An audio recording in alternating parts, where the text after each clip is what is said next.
Welcome back into the Sports Source, this segment of our show brought to you by Parkside Cabin Rentals. Book now for weekday rentals. Book now for those post-holiday months. Enjoy the beauty of the Smokies in winter without all the Christmas time shoppers and traffic. Visit ParksideCabinRentals.com today to view their calendar and all of the many, many different cabins and layouts that they have available to you in the coming months and during the weekdays. Always a good deal on the weekdays. ParksideCabinRentals.com. Okay, Hendon Hooker did not run through the tee yesterday with the seniors and the other guys who won't be coming back, but he said after the game that he will make a final decision when the time is right. He's praying about it, going to talk to family about it, going to talk to Coach Heupel about it, and no doubt going to get a review from the NFL. My question, very quickly, should he stay or should he go? I think he should stay because I think he can improve his draft stock. Now, I'm saying that without knowing some NFL guy may come up and say second-round draft pick, and that'd be wrong. But I look at Kenny Pickett. How much do you think he's improved his draft stock? You want to go back to before that, how much did Joe Burrow improve his draft stock? I think Hooker's a guy that can really elevate his draft stock. I think one more year at Tennessee would really help him in that regard. I'll give you the exception to the rule on the other side, and that's Spencer Rattler, a guy. You can always just have a year that goes to hell, but most of the time you do see a guy improve his stock. You guys think he should stay or go? I say stay. Any with Rattler, like Rattler was projected number one pick in the draft a year ago. Yeah. I don't see Hooker projected in that same position. So I would say stay. I think it's best for him. Well, I'm looking at my NIL deal. What am I going to get on the table, and what did I put together? Hold on, we'll get back to that. That's very good. All right, check out this partial list. I'm going to put this up there. I'm going to leave it up for a while.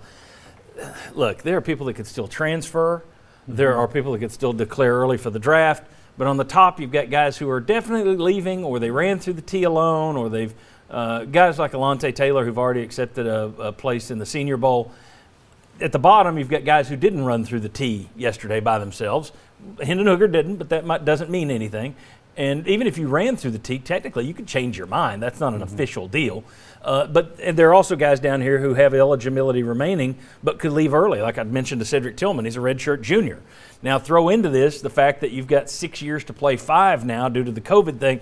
It's a mess, but there's kind of your ballpark of who could be staying, who could be going. Leave that up there as we discuss this. Tyon Evans was a surprising name into the transfer portal this week. We'll talk about him later, but Tyon Evans we know is gone. We knew Velus Jones, his eligibility's up, so he's gone.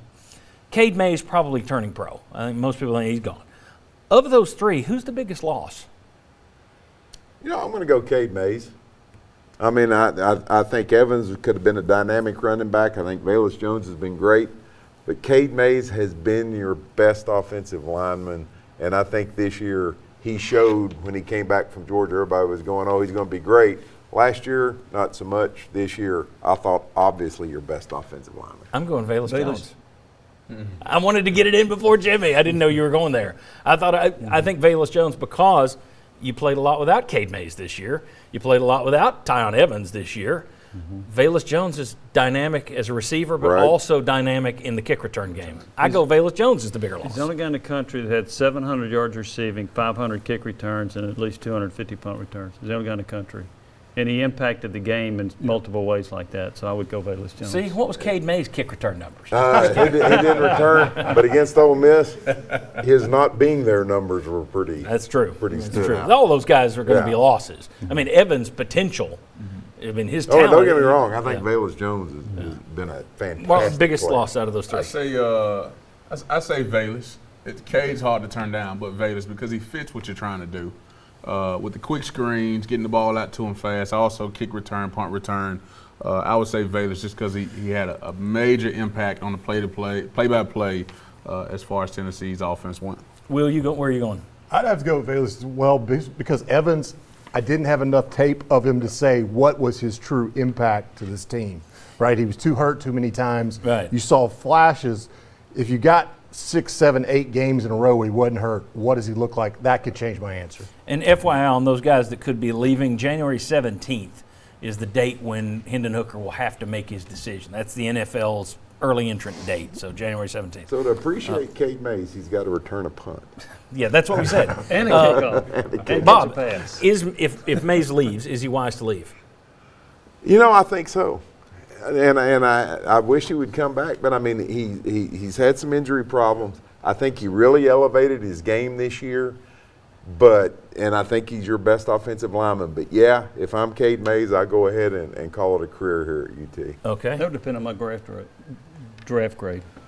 Depends on where the draft grade is. Yeah, that's what. The injury thing would really worry me. Yeah. Okay. All right, Marlon, should Cedric Tillman return? I think Tillman should return. He's done a great job of putting his name out there this year, putting out some really good tape. And mostly NFL guys want to see year two. You saw a guy that had what he mentioned earlier, 8 catches in the last 3 years. Can you do it again next year with a system you're very familiar with? You've shown you can go get the deep ball. You can high jump guys. Now let's open up the route tree a little bit more to you, and that way NFL guys get a full 2 years of tape on you. That ought to help your draft stock. If he puts up the numbers, and again, pro rating numbers is not accurate, but if he did something like that, you're talking All-America contention, you're talking All-SEC contention, you're talking awards contention. Right. And that's going to drive up draft stock as well. Well, and we're supposed to have a better defense than the SEC, and he put up some really good numbers versus some really good teams in the SEC.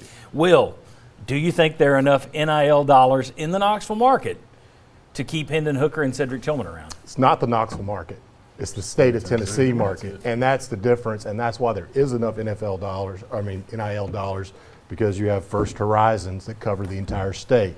You have State Farms. You have bigger players. You have pilots. Farm Bureau, Eastman Kodak, Pilot. Dealerships. That gives you enough money to, yes, can you keep a big name couple players? That does. It'll be interesting to see if they do it. Bag.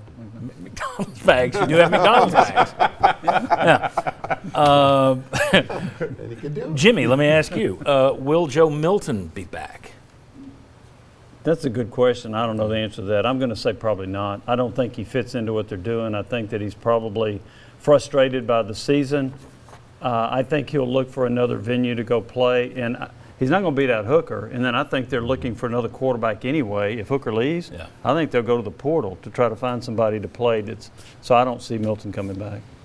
I will say this, that if he does come back, and I know there were people ripping him yesterday, we've seen a quarterback at Tennessee have one of the most god-awful years you could ever remember, filled with brain-exploding plays, came back, had 2 spectacular years, had a pro career.